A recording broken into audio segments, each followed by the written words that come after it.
ॐ अज्ञानतिमिरन्धस्य ज्ञानाञ्जनशलाकया चक्षुरुन्मिलितं येन तस्मै श्रीगुरुवे नमः। जय श्रीकृष्ण चैतन्य प्रभु नित्यानंद, श्री अद्वैत गदाधर श्रीवासदि गौरभक्तवृंद। हरे कृष्णा कृष्ण कृष्ण हरे हरे, हरे राम राम राम हरे हरे। तो ये बुक का हम लोग 5th चैप्टर आज शुरू कर रहे हैं। ये चैप्टर का नाम है कृष्ण भावना भावनामृत में दृढ़ होना सीखना। दृढ़ मतलब स्टेडीनेस, स्थिर होना कैसे हम लोग सीखेंगे ये चैप्टर में। जब मनुष्य भौतिक ऐश्वर्य की उच्चतम स्थिति तक पहुंच जाता है तो त्याग की प्रवृत्ति स्वाभाविक हो जाती है। इस भौतिक जगत में दो प्रकार की प्रवृत्तियां देखी जाती है।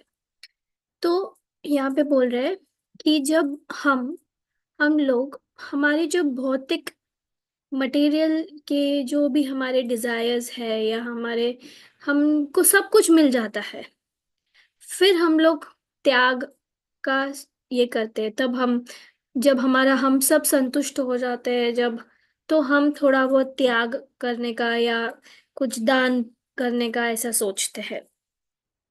तो हमारी दो प्रकार की प्रवृत्तियां हैं। क्या है? भोग, इंद्रिय भोग, मतलब भौतिक सुख अपने को भोगना है सब। और है दूसरा त्याग, इसको इंग्लिश में बोलते हैं रिनंसिएशन, इस भौतिक जगत का परित्याग, भौतिक जगत का परित्याग। तो मटेरियल लाइफ का त्याग, दो टाइप की प्रवृत्ति है। किंतु बिना समुचित मार्गदर्शन के मनुष्य यह नहीं जानता कि त्याग किस तरह किया जाए। तो जैसे त्याग कैसे करना, किस प्रकार का त्याग करना, ये हमको कोई मार्गदर्शन बताने वाला होना, दर्शक होना, जो हमें ये बताए कि कैसे त्याग किया जाता है। सर्वप्रथम मनुष्य भोग करना चाहता है और जब उसे भोग की निराशा प्राप्त होती है तो वह उसे त्यागता है। तो आप कुछ फ्रस्ट्रेशन में, आपको कुछ एंजॉय करना है लेकिन आप फ्रस्ट्रेट हो गए, एंजॉय कर नहीं पा रहे हो, तो आप वो त्याग देते हो। जैसे कि वो एक आ, वो फॉक्स और ग्रेप्स वाली स्टोरी है। उसमें क्या होता है, उसको वो ग्रेप्स चाहिए रहते वो फॉक्स को, लेकिन वो ऊपर रहते। तो वो कुछ स्ट्रगल कर रहा है, लेने के लिए स्ट्रगल कर रहा है लेकिन पहुंच नहीं पा रहा है, और वो फिर उसका वो त्याग कर देता है। तो हमारा ऐसे ही, अपन को कुछ चाहिए तो हम लोग कोशिश करते और फिर नहीं मिलता, तो हम त्याग भोगने के पेंडुलम में ही ये इसमें ही है, पेंडुलम जैसी हमारी हालत हो गई है। पुनः जब वह त्याग से ऊब उठता है तो वह पुनः भोग में आ जाता है, और इस तरह वह घड़ी के पेंडुलम की भांति इधर से उधर हिलता डुलता रहता है। इस तरह हम भोग के पद से त्याग के पद तक और पुनः वही वापस दोलायमान होते रहते हैं। तो हमारा वैसा ही, हम कभी त्याग करते तो कभी हमको कुछ भोगना रहता है, कभी त्याग करते कभी भोगना रहता है। तो हमें ये दोनों भी चीज नहीं करनी। कर्मी या कर्मी या सकाम कर्म करने वाले इस जगत का भोग करने तथा इससे फल पाने का प्रयास करते हैं। फलस्वरूप वे निरंतर सारा दिन तथा सारी रात भौतिक भोग में व्यस्त रहने के लिए राजमार्गों पर तेजी से दौड़ते रहते हैं। दूसरी और अन्य लोग हैं जो प्रधानतया अपनी युवा अवस्था में से असंतुष्ट होकर इस भोग का कुछ भी भाग नहीं लेना चाहते। इस प्रकार इस संसार में दो तरह के लोग हैं, वे जो भोग में लगे हैं और वे जो त्याग में लगे हैं। लेकिन हम इनमें से किसी भी मार्ग पर चलकर सुखी नहीं होंगे, क्योंकि हमारी वास्तविक स्थिति न तो भोग की है न त्याग की है। तो ना ही हमको भोग करना है बहुत ज्यादा, ना ही हमको त्याग करना है। तो हमको करना क्या है? क्योंकि हर वस्तु श्री कृष्ण की है अन्य किसी की नहीं है, अथवा जो कुछ भी हमारे पास है वह वास्तव में कृष्ण की संपत्ति है। ईश्वास्यमिदं सर्वम। क्योंकि हमें वृक्षों, पौधों, नदियां या धरती को उत्पादन नहीं किया, हमने नहीं किया, अथवा हम उन पर दावा नहीं कर सकते, क्योंकि हमारे पास वास्तव में कुछ भी नहीं है, अथवा हम कुछ भी त्याग नहीं कर सकते। तो जो जो हमारा है ही नहीं, वो आप क्या त्याग करोगे? जो चीज आपकी है ही नहीं, आप क्या त्याग करोगे और क्या भोगोगे? आपका है ही नहीं। जैसे कि कहावत है, हम खाली हाथ आए थे और खाली हाथ जाएंगे। इसके बीच की अवधि में हम झूठे ही वादे करते हैं। यह मेरा देश है, यह मेरा घर है, यह मेरी पत्नी है, यह मेरे बच्चे हैं, यह मेरी संपत्ति है, यह मेरा बैंक का खाता है, आदि। ऐसे सारे दावे झूठे हैं, क्योंकि जब हम इस संसार में आते हैं तो खाली हाथ आते हैं, और जब यहाँ से जाएंगे तो खाली हाथ ही जाएंगे। तो फिर भोग तथा त्याग का क्या अर्थ हुआ? जब हमारा कुछ है ही नहीं, तो आप किससे त्याग कर रहे हो? आप क्या आपका भोग रहे हो? वास्तविक तथ्यों के आधार पर इनका कोई असली अर्थ नहीं होता। भोग तो चौर कर्म है, और जो हमारा कभी था ही नहीं, उसका त्याग एक प्रकार का पागलपन है। तो अगर आप बोलते हैं कि आप इस चीज का त्याग कर रहे हैं, बट वो तो कभी आपकी थी नहीं, तो आप क्या त्याग कर रहे हैं? इस बारे में श्री कृष्ण ने हमें यह निर्देश देते हैं, सर्वधर्मान परित्यज्य मामेव शरणम व्रज। श्रीमद् भगवद गीता 18 श्लोक 66 चैप्टर, 66 श्लोक। यद्यपि भोग तथा त्याग के आधार पर हमने अनेक धर्मों की रचना कर ली है, लेकिन इधर हमें यह परामर्श दिया जाता है कि इन सब को छोड़कर श्री कृष्ण की शरण में जाओ। तो यहाँ पे क्या बोल रहे हैं भगवान? हमने भोग और त्याग के इस की में बहुत सारे धर्म बना लिए, लेकिन ये क्या बोल रहे हैं कि आप ये सब धर्म छोड़कर मेरे पास आओ, कृष्ण भगवान बोल रहे हैं। तो ये जो धर्म, जाति, हम लोग कास्टिज्म ये सब करते हैं, ये सब छोड़ देना चाहिए। भोग करना तथा त्याग करना हमारे बूते का नहीं। जब श्रीमद् भगवत गीता में त्याग की संस्तुति की जाती है, तो इसका अर्थ उन समस्त वस्तुओं का परित्याग है जिन्हें हम झूठे ही अपनी कहते हैं। एक बालक अपने पिता से एक $100 का नोट लेकर अपने पास रखने का प्रयास करता है, यद्यपि उसे यह पता नहीं रहता कि इसका उपयोग कैसे किया जाए। पिता अपने पुत्र से याचना कर सकता है, बेटे कृपया इसे मुझे दे दो। बालक न तो यही जानता है कि यह धन सचमुच उसके पिता का है, न यही समझ पाता है कि इसे पिता को दे देना ही उत्तम होगा, क्योंकि सीधी सी बात है यह कि वह इस धन को उपयोग में लाना नहीं जानता। इसी प्रकार श्री कृष्ण कहते हैं, तुम मेरे लिए अपने कर्म का त्याग करो, तुम अपनी संपत्ति का मेरे लिए त्याग करो। तो यहाँ पे क्या एग्जाम्पल दे रहे हैं भगवान, सॉरी श्रीला प्रभुपाद, कि एक बच्चा है, एक बच्चे को $100 दिया, मतलब उसने लिया, लेकिन उसको पता नहीं कि कैसे खर्च करना है। अगर उसके पास रहा तो वो पैसे का कुछ भी दुरुपयोग हो सकता, वो पैसा चोरी हो सकता, कुछ भी हो सकता। तो वैसे ही हमारे कर्मों के साथ है, वैसे ही हमारे पास जो है, क्योंकि हमको नहीं, हम अज्ञानी हैं, हमें नहीं कुछ समझता कि हमारे साथ क्या होने वाला है। सो अगर हम हमारा सब कुछ श्री कृष्ण के चरण में लगाए, श्री कृष्ण के लिए सर्विस में लगाए, तो ही उस चीज का सदुपयोग होगा। श्री कृष्ण भिखारी नहीं है, क्योंकि सारी वस्तुएं उन्हीं की है, लेकिन वे हमें छोटे बालकों जैसे मानते हैं। हर वस्तु उनको दे देने के उनके आग्रह का पालन ही त्याग कहलाता है, और यह ऐसा साधन है जिसके द्वारा मनुष्य कृष्ण भावनामृत तक ऊपर उठ सकता है। तो क्या त्याग है? क्या त्याग है?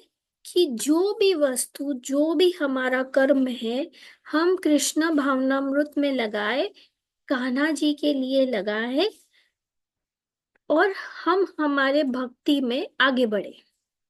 यही त्याग है। तपस्या, ब्रह्मचार्य, संभाव तथा दान, यह सभी परम सत्य की अनुभूति के लिए आवश्यक है। कृष्ण भावना सापेक्ष सत्य से नहीं, अपितु परम सत्य से संबंधित है। श्रीमद् भागवतम में व्यासदेव परम सत्य की वंदना करते हैं। सत्यम परम धीमहि।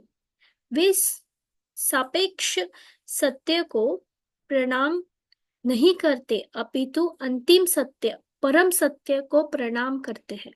जो अल्टीमेट ट्रुथ जो बोलते हैं हम लोग, supreme absolute ultimate truth, Krishna भगवान, उनको प्रणाम करते हैं। यह ब्राह्मणों का कर्तव्य है कि वे उन गुणों का अभ्यास करें जिनसे परम सत्य की अनुभूति की जा सकती है। तो हमें भी जो परम सत्य है, परम सत्य सिर्फ एक ही है, जो है supreme Krishna, supreme personality of God head Krishna.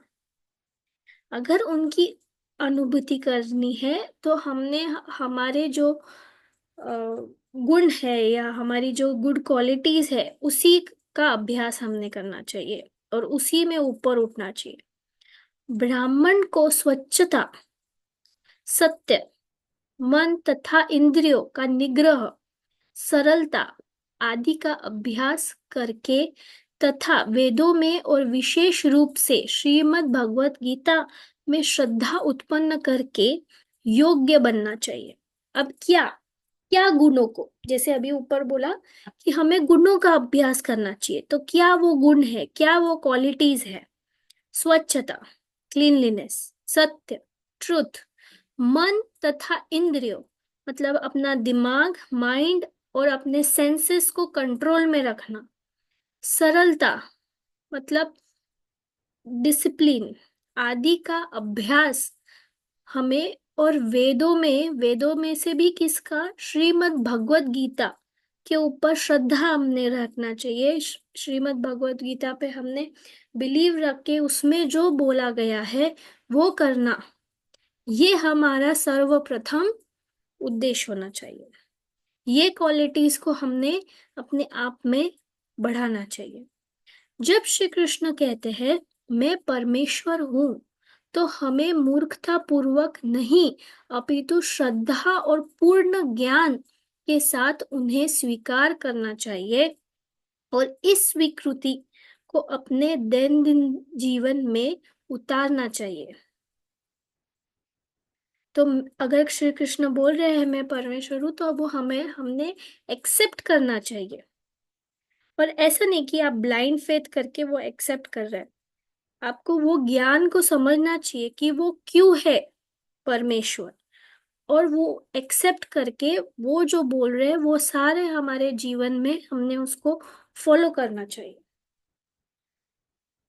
ब्राह्मण जन्म से उत्पन्न नहीं होता, अपितु शिक्षा, अभ्यास तथा ज्ञान से उत्पन्न होता है। तो कोई भी व्यक्ति ब्राह्मण पैदा से नहीं होता। अभी तो वो हम लोग बोलने लगे हैं कि हाँ, ये ब्राह्मण का बेटा ब्राह्मण, लेकिन आज की तारीख में आजकल कोई ब्राह्मण नहीं, ब्राह्मण भी जो है वो ब्राह्मण नहीं। ब्राह्मण आप में भी ब्राह्मण हो सकते हैं, लेकिन कैसे? आपको वो शिक्षा, वो अभ्यास, वो ज्ञान उत्पन्न करना होगा। और सिर्फ वो पढ़ाई करने से नहीं होगा, पढ़ाई करके उसको आपके जीवन में भी लाना होगा और उसको फॉलो करना होगा जो पढ़ा है। यह जन्म का नहीं अपितु गुण का प्रश्न है। जैसा कि श्रीमद् भगवत गीता के 4 चैप्टर 13 श्लोक में श्री कृष्ण ने संकेत दिया है, चातुर्यवर्ण्यं मया सृष्टं गुणकर्म विभागशः तस्य कर्तारमपि मां विद्यकर्तारमव्ययम्।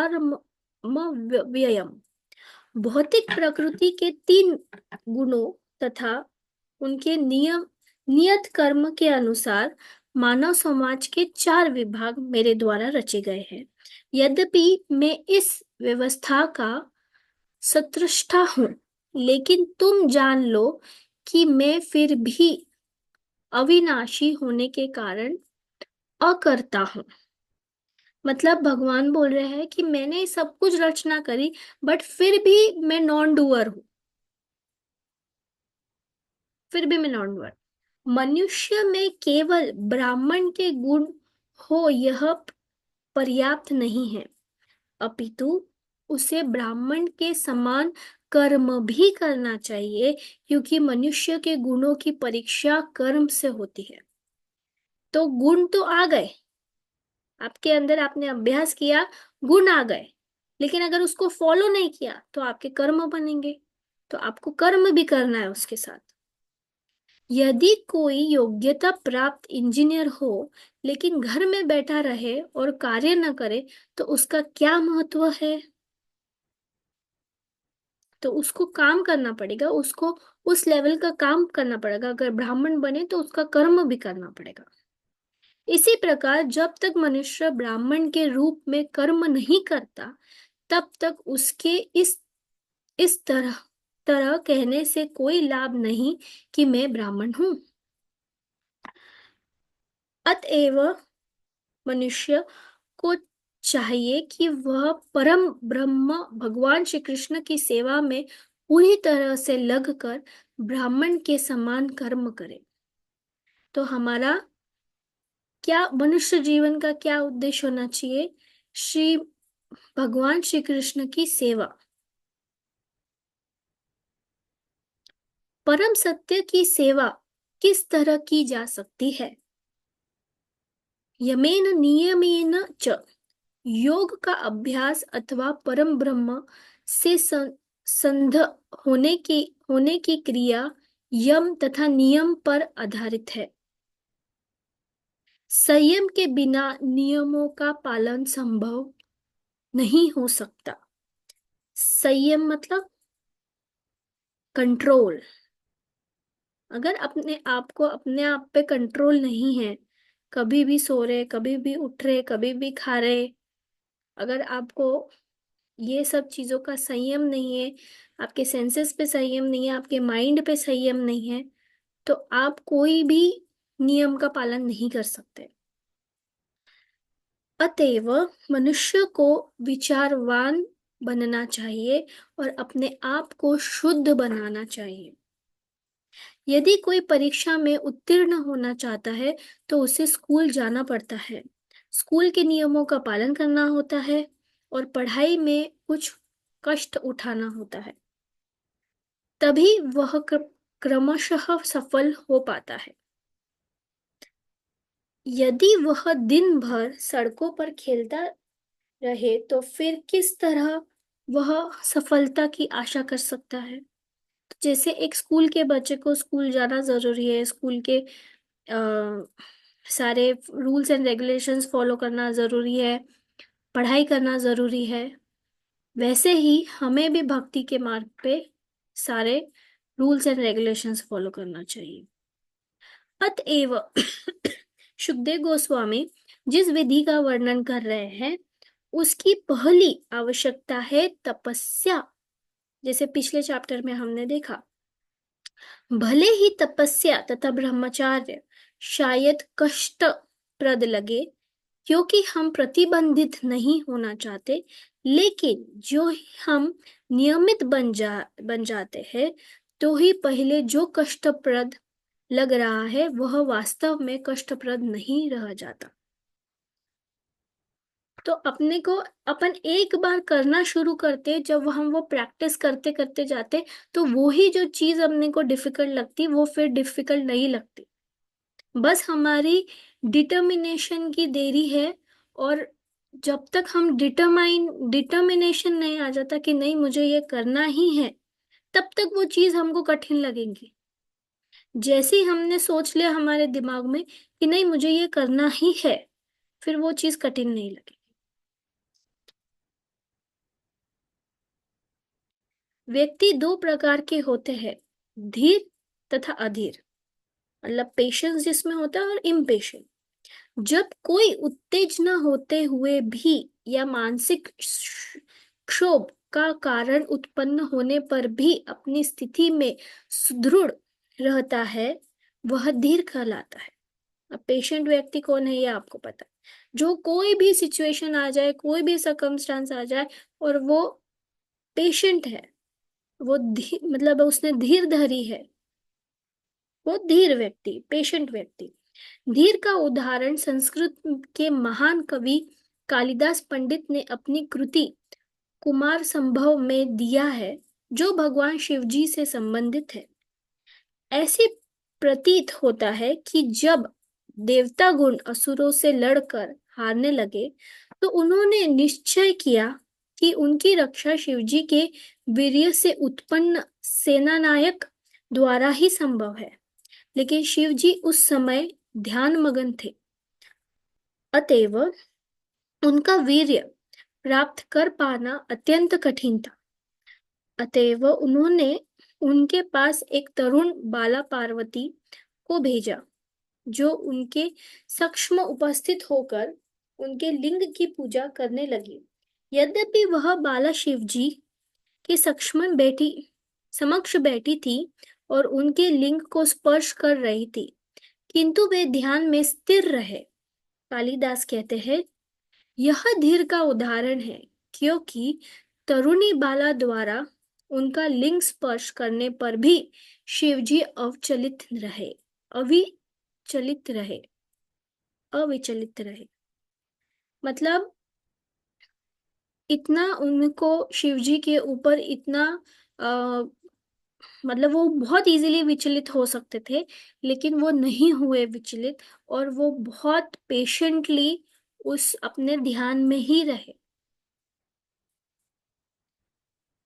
सो हमको बहुत ज्यादा धीर रखना चाहिए हमारे स्वभाव में। हमने बहुत पेशेंट होना चाहिए, कुछ भी उत्तेजित नहीं होना। कुछ भी सिचुएशन आ जाए, yes I can do it, I can handle it. इसी प्रकार किसी ने हरिदास ठाकुर को विचलित करने के लिए उनके पास एक तरुण वेश्या भेजी। जब उसने उनसे संभोग करने के लिए प्रार्थना की, तो हरिदास ठाकुर ने कहा, तुम्हारा प्रस्ताव अत्युत्तम है, कृपया बैठ जाओ और मुझे अपना जप समाप्त कर लेने दो, तब हम आनंद लेंगे। इस तरह सुबह हो गई और वह वेश्या अधीर हो उठी।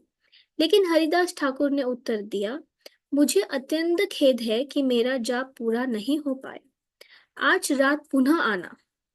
इस तरह वह वेश्या 3 रात लगातार आती रही, और तीसरी रात वह उनके चरणों में गिर पड़ी। उसने अपनी भूल स्वीकार की और उनसे अनुनय विनय की, मैंने आपके शत्रु के बहकावे में आकर यह कर्म किया, कृपया मुझे क्षमा करें। तब हरिदास ठाकुर ने उत्तर दिया, मैं सब कुछ जानता हूँ, लेकिन मैंने तुम्हें 3 दिनों तक यहाँ आने की अनुमति इसलिए दी, जिससे तुम बदल कर भक्त बन सको। और अब यह जप माला लो और लग जाओ जाप में। मैं यह स्थान छोड़ रहा हूँ। यह धीर का एक अन्य उदाहरण है, जिसमें उन्हें अपनी देह, अपनी वाणी तथा बुद्धि पर नियंत्रण है। जो मनुष्य धीर है और वास्तव में धर्म को जानता है, वह अपने शरीर, वचन तथा बुद्धि पर नियंत्रण रखता है। तो ये एक और अच्छा एग्जाम्पल है हरिदास ठाकुर जी का। उनके जो शत्रु या उनके जो भी एनिमी थे, उन्होंने एक लेडी को भेजा उनको रुझाने के लिए, लेकिन वैसा नहीं हो पाया और उन्होंने उन्हीं को भक्त बना दिया। सिर्फ वो उनका चैंटिंग सुनती थी और वो उनका चैंटिंग सुन के वो भक्त बन गई। तो ये धीर, अपने बॉडी, अपने सेंसेस पे कंट्रोल रखना, अपने माइंड के ऊपर कंट्रोल रखना, ये बहुत ज्यादा जरूरी है।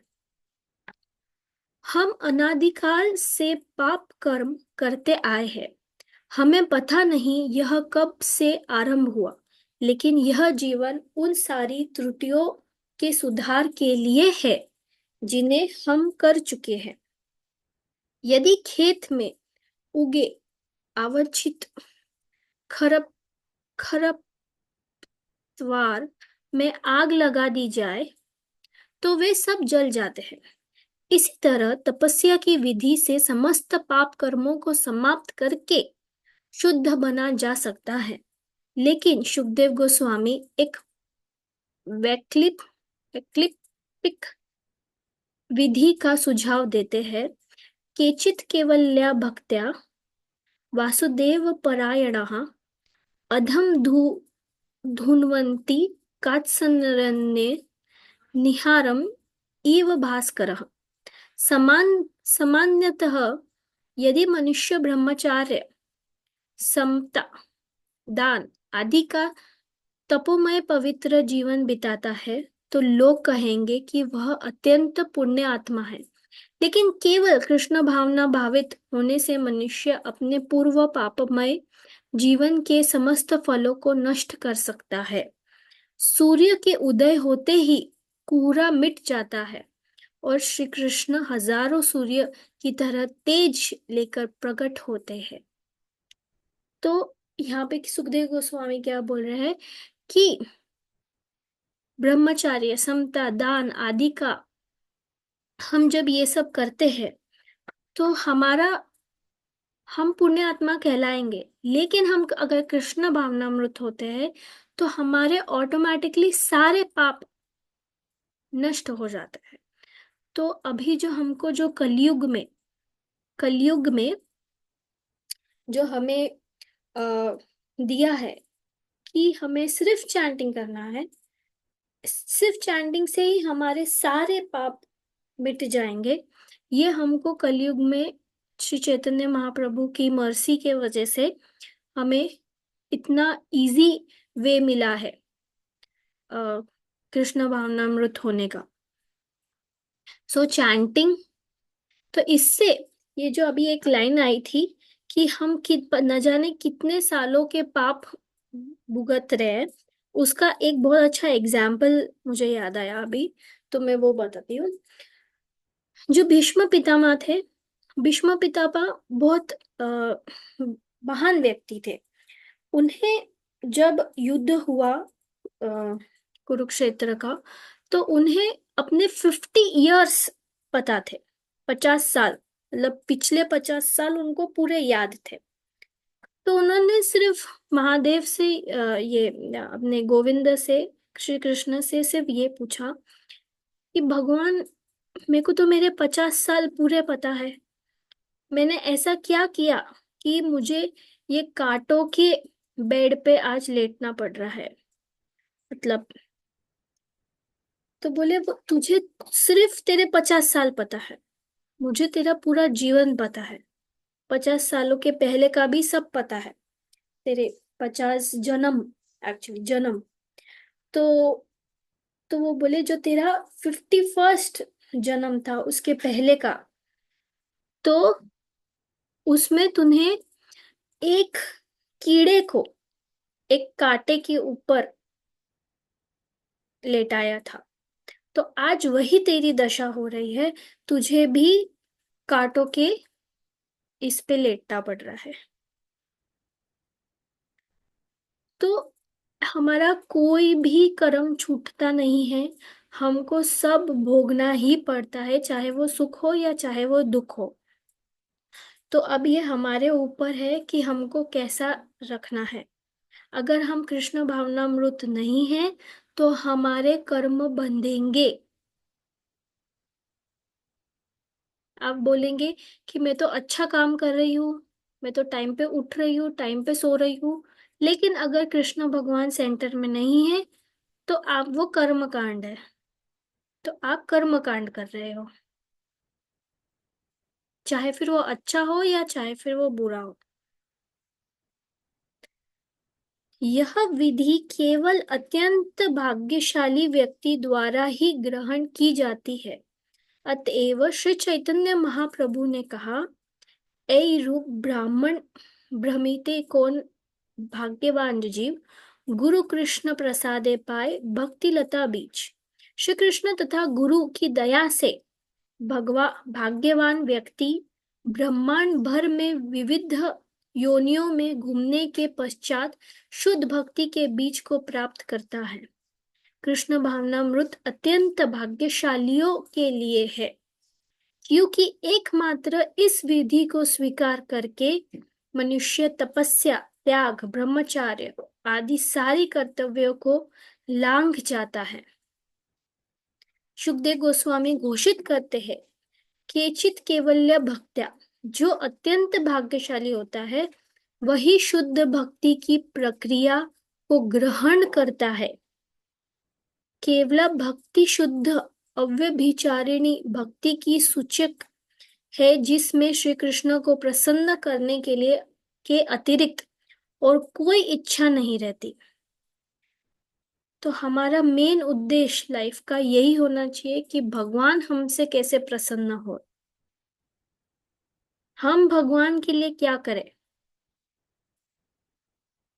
जैसे आज आप खाना बनाते हैं तो आप सबसे पूछते हैं घर में कि आज मैं क्या खाना बनाऊं, आज क्या बनाए। कभी आपने भगवान को पूछा है, ठाकुर जी आज आपको क्या खाना है? तो जो ठाकुर जी बोले वो खाना बनना चाहिए घर में।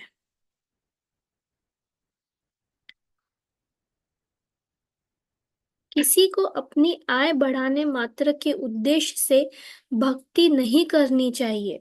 मतलब किसी को पैसा कमाना है इसीलिए मुझे भक्ति करनी है, नहीं, ये नहीं करना चाहिए।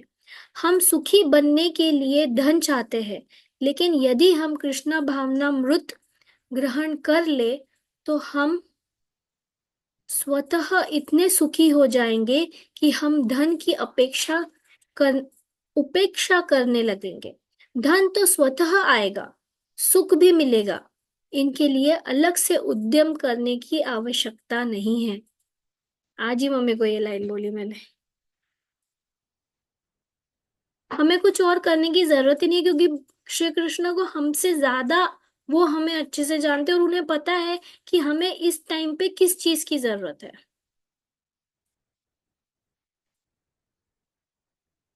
सो बस हमें बस कृष्ण भावनामृत होना है, कृष्ण को हमारा सब कुछ मानना है।